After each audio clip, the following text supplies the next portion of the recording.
ఈ లిబరేషన్ కాంగ్రెస్ అంటే అర్థం ఏంటంటే, మామూలుగా కాంగ్రెస్ అంటే మనం కాంగ్రెస్ పార్టీ అని అనుకుంటాము.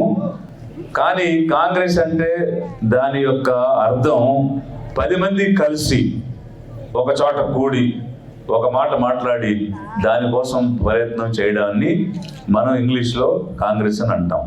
అయితే 10 మంది కలిసి కూడుకుని కూటమిగా ఏర్పడి ఏమి సాధించాలనుకుంటున్నారు అని అంటే, మన పేదల యొక్క కష్టాల నుండి, కన్నీళ్ల నుండి, బాధల నుండి, శ్రమల నుండి, ఈ పెత్తందారుల కబంధ హస్తాల నుండి, బానిస సంఖ్యల నుండి, పేదరికం నుండి విముక్తి చెందాలి అన్నది ఈ లిబరేషన్ అనేటువంటి పదం యొక్క అర్థం.